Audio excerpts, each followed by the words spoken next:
Hello વિદ્યાર્થી મિત્રો, કેમ છો બધા? મજામાં ને? આપ સૌનું મારી યુટ્યુબ ચેનલ ઉપર હાર્દિક સ્વાગત છે. તો આજના વિડીયોમાં આપણે જોઈશું ધોરણ 10 વર્ષ 2024-25 ગુજરાત બોર્ડ જે તમારે બેઝિક ગણિતનું પૂછાવાનું હોય એમાંથી ચેપ્ટર 1 થી 14 માં જે મોસ્ટ આઈએમપી વારંવાર પૂછાયેલા હોય અને 2025 ની એક્ઝામમાં તમને પૂછાવાની શક્યતા 90 થી 95% હોય તેવા મેં દાખલાઓ કાઢ્યા છે કે આ ચેપ્ટરના આ સ્વાધ્યાયમાંથી આ દાખલો પૂછાઈ શકે અથવા ઉદાહરણ આમાંથી આ પૂછાઈ શકે. એટલામાંથી જો તમે વાંચશો, જેને કઈ પણ તૈયારી કરી નથી તેના માટે પણ છે કે આટલું વાંચીને જશો તો હું તમને ગેરંટી આપું છું કે 100% તમે પાસ થઈ જશો અથવા 60 થી 70 ઉપર માર્ક્સ મેળવી શકશો. ખ્યાલ આવે છે? તો ચેપ્ટર નંબર 1 પ્રકરણ 1 વાસ્તવિક સંખ્યાઓ, જેમાંથી હેતુલક્ષી પ્રશ્નો તૈયાર કરવા એટલે કે લસા ગુસાના જે પ્રશ્નો આવતા હોય તે તૈયાર કરવા, તે ચેપ્ટરમાંથી તે જ પૂછાશે. ચેપ્ટર નંબર 2 એટલે કે પ્રકરણ 2 બહુપદીઓ, સ્વાધ્યાયમાં 2.1 માં દાખલા નંબર 1, 2.2 માં દાખલા નંબર 2 માંથી પહેલો અને છઠ્ઠો, 2.2 માં સ્વાધ્યાય 2.2 માં દાખલા નંબર 2 માંથી પહેલો, પાંચમો અને છઠ્ઠો, ઉદાહરણ 1, 2 અને 4. ચેપ્ટર 1 અને 2 નું લખ્યું છે.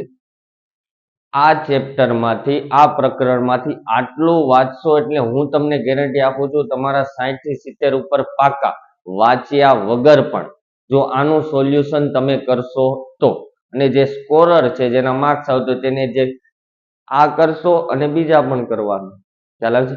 આ મોસ્ટ આઈએમપી દાખલા છે ચેપ્ટર નંબર 1 અને 2 ના. તો પ્રકરણ 3 માં દ્વિચલ સુરેખ સમીકરણ યુગ્મમાં સ્વાધ્યાયમાંથી મોસ્ટ આઈએમપી છે 3.1 માં દાખલા નંબર 2, દાખલા નંબર 1 અને દાખલા નંબર 1 માં પણ પહેલો અને ચોથો. એ જ રીતે 3.2 માં દાખલા નંબર 3, એમાં બીજો અને છઠ્ઠો. દાખલા નંબર સ્વાધ્યાય 3.3 માં દાખલા નંબર 1 માં બીજો, દાખલા નંબર 2 માં પણ બીજો. હવે આ ચેપ્ટરના ઉદાહરણમાં પાઠ્યપુસ્તકમાં પેજ નંબર 23 પરનું કોષ્ટક 3.1 તૈયાર કરવું જે ખૂબ જ અગત્યનું છે. ત્યારબાદ ઉદાહરણ 6 અને ઉદાહરણ 10, આ બે ઉદાહરણ કરી નાખવા. સ્વાધ્યાયમાંથી મેં કીધું જેને સ્ક્રીનશોટ લેવો હોય તે લઈ શકે છે અને તમારી ચોપડીમાં ટીક કરી શકે છે. સ્વાધ્યાયમાંથી જે ઉપર લખ્યું છે અને ઉદાહરણમાં જે નીચે લખ્યું છે.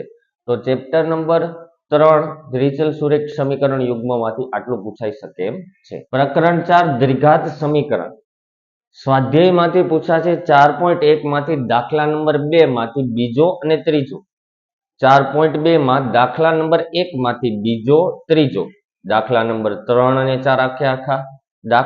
સ્વાધ્યાય 4.3 માં દાખલા નંબર 1 એમાં પહેલો ત્રીજો, દાખલા નંબર 2 માં માત્ર બીજો અને ઉદાહરણમાં માત્ર અને માત્ર ત્રીજું ઉદાહરણ. મોસ્ટ અગત્યનું છે જે તમારે જેનું સોલ્યુશન વારંવાર કરશો એટલે એક્ઝામમાં થોડોક પણ પ્રોબ્લેમ આવશે નહીં. પ્રકરણ 5 સમાંતર શ્રેણીમાં સ્વાધ્યાયમાંથી 5.1 માં દાખલા નંબર બીજાનો પહેલો ત્રીજો, 5.2 માં દાખલા નંબર બીજામાં એમસીક્યુમાં પૂછાઈ શકે છે. ત્યારબાદ ચોથો, 13મો અને 17મો 5.2 નો બરાબર. 5.3 માં દાખલા નંબર 1 માંથી પહેલો અને બીજો, દાખલા નંબર 2 માંથી બીજો અને ત્રીજો, દાખલા નંબર 3 માંથી પહેલો, બીજો, 9મો અને 10મો, દાખલા નંબર 4, 7, 12, 13, 14 આ બધું 5.3 નું છે. 5.3 માંથી આટલું આઈએમપી છે, 5.2 માંથી આટલું, 5.1 માંથી, અને ઉદાહરણમાં 7મો, 8મો અને 13મો આ ઉપરાંતના દાખલાનું સોલ્યુશન પણ કરી શકો છો. પણ આ વારંવાર પૂછાયેલા છે ને મોસ્ટ આઈએમપી છે જે 2025 માં પૂછાઈ શકાય તેવી સંભાવના છે. પ્રકરણ નંબર 6 ત્રિકોણ અને પ્રકરણ નંબર 7 યામભૂમિ. પ્રકરણ 6 ત્રિકોણ છે એમાંથી મોસ્ટ આઈએમપી તો બધાને ખ્યાલ જ હશે, પ્રમેય 6.1 જે થેલ્સનો છે. ખ્યાલ આવે છે? સ્વાધ્યાયમાં 6.1 માં દાખલા નંબર 1 પ્રમેય 6.1 થેલ્સ વાળો, 6.2 માં દાખલા નંબર પહેલો અને બીજો, 6.3 માં દાખલા નંબર બીજો અને પાંચમો, ઉદાહરણમાં 5 અને 7 આટલું કરવાનું. ચેપ્ટર નંબર 6 એટલે ત્રિકોણમાંથી. પ્રકરણ નંબર એટલે ચેપ્ટર નંબર 7 યામભૂમિમાંથી સ્વાધ્યાયમાંથી 7.1 માં દાખલા નંબર 1, 4, 7 થી 10 એટલે કે 7, 8, 9, 10, 7.2 માં 1, 2, 4, 7, 9 અને ઉદાહરણ 2, 4, 5, 6, 7, 8 ને 10 તમારે સ્ક્રીનશોટ પાડવો હોય તો તમે પાડી શકો છો. ખ્યાલ આવે છે? ચેપ્ટર 6 ત્રિકોણમાંથી આટલું, ચેપ્ટર 7 યામ ભૂમિતિમાંથી આટલું મોસ્ટ આઈએમપી છે, જે 2025માં પૂછાવાની પૂરેપૂરી સંભાવના. તો ચેપ્ટર નંબર 8 એટલે કે પ્રકરણ 8 ત્રિકોણમિતીય પરિચય, જેમાં સ્વાધ્યાયમાંથી તમને પૂછાઈ શકે એમ છે. 8.1 માં દાખલા નંબર 3, 4 અને 11. 8.2 માં દાખલા નંબર 1, એમાં પણ પહેલો, બીજો અને પાંચમો માત્ર દાખલા નંબર બીજો અને ચોથો એ શેમાંથી પૂછાશે? તો કે 8.2 માંથી. 8.3 માંથી દાખલા નંબર ત્રીજો અને ચોથો, એમાં પણ બીજો, સાતમો અને આઠમો, અને ઉદાહરણમાં માત્ર પહેલું ઉદાહરણ. ચેપ્ટર નંબર 9 ત્રિકોણમિતિનો ઉપયોગ, સ્વાધ્યાયમાંથી માત્ર આટલું જ છે કે 9.1 માંથી દાખલા નંબર 1, 2, 3, 4 અને 5 એટલે કે 1 થી 5 દાખલા કરીને જવાબ. પછી ઉદાહરણમાં પહેલું, બીજું અને ત્રીજું, તો પ્રકરણ 8 માંથી આટલું, પ્રકરણ 9 માંથી આટલું. આનો તમે સ્ક્રીનશોટ પણ લઈ શકો. ચેપ્ટર 10 વર્તુળ, સ્વાધ્યાયમાંથી 10.1 માં દાખલા નંબર પહેલો, બીજો અને ત્રીજો.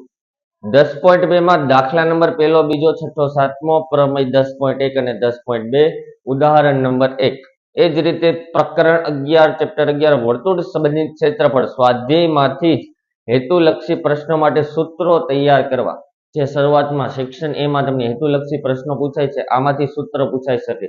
લઘુચાપની લંબાઈ, એનું ક્ષેત્રફળ, લઘુ વૃત્તાંશનું ક્ષેત્રફળ, ગુરુચાપની લંબાઈ, અને દાખલા નંબર 14 ચેપ્ટર નંબર 11 માંથી તમારે તેનું સોલ્યુશન મેળવવું. ચેપ્ટર 12 પૃષ્ઠફળ અને ઘનફળમાંથી, સ્વાધ્યાયમાંથી 12.1 માં દાખલા નંબર 1, 2, 3, 6, 9, 12.2 માં દાખલા નંબર 1 અને 2, ઉદાહરણમાં માત્ર ચોથું ઉદાહરણ.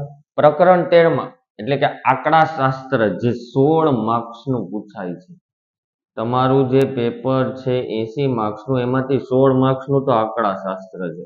એમાં સ્વાધ્યાયમાં 13.1 માં દાખલા નંબર 2, 3, 6, 7, 9, દાખલા નંબર 13.2 માં દાખલા નંબર બીજો અને ચોથો, 13.3 માં દાખલા નંબર પહેલો, બીજો, છઠ્ઠો, સાતમો, ઉદાહરણ પાંચમો અને આઠમો. હવે મારું જો તમે સજેશન લો તો પ્રકરણ 13 આંકડા શાસ્ત્ર છે એ તમારે આમાંથી કરો તોય તમારી મરજી, પણ મારા સજેશન મુજબ આખું ચેપ્ટર કરવું જોઈએ. કેમ? 16 માર્ક્સ છે તો આખું ચેપ્ટર કરી નાખો. 16 માર્ક્સ તો બેઠા લઈ શકો કે નહીં? આંકડા શાસ્ત્રમાંથી આટલું કરો ને જે વધારાનું આપ્યું એ પણ કરો, એટલે 16 માર્ક્સ તો તમને મળી જ રહેશે. તો ચેપ્ટર 13 અને ચેપ્ટર 12. તો પ્રકરણ 14 સંભાવના, છેલ્લું ચેપ્ટર. સ્વાધ્યાય 14.1 દાખલા નંબર 8, 9, 12, 14, 16, 24. 14.1 ઉદાહરણમાં ચોથો, આઠમો અને 13મો. સ્ક્રીનશોટ લેવો તો લઈ શકો. આ ચેપ્ટર માંથી પણ 16 માર્ક્સ નું પૂછાય છે. આગળનું ચેપ્ટર હતું 13, જે આંકડા શાસ્ત્ર, એમાંથી 16, સંભાવનામાંથી 16, એટલે 32 માર્ક્સ. 80 માંથી 32 માર્ક તો આ બે ચેપ્ટરમાં છે. તો આ બે ચેપ્ટર માંથી તમે આઈએમપી ન કરો ને આખું ચેપ્ટર કરો તો 32 માર્ક્સ બેઠા મેળવી શકો છો.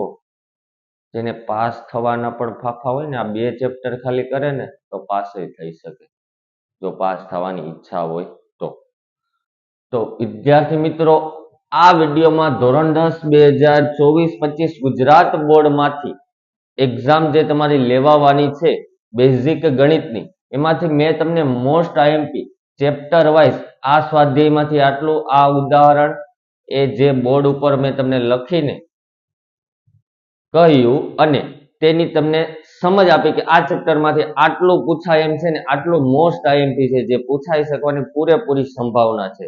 તો તમે વિડીયોમાં ચેપ્ટર વાઇઝ સ્ટોપ કરીને સ્ક્રીનશોટ પાડીને તમારી ચોપડીમાં ટીક કરીને સોલ્યુશન મેળવી શકો છો. જો તમે હજુ સુધી મારી ચેનલને સબસ્ક્રાઇબ ન કરી હોય તો અત્યારે જ કરજો, જેથી તમને નેક્સ્ટ વિડીયોની અપડેટ મળતી રહે. તો થેન્ક યુ વિદ્યાર્થી મિત્રો. હવે મળીશું આપણે નેક્સ્ટ લેક્ચરમાં.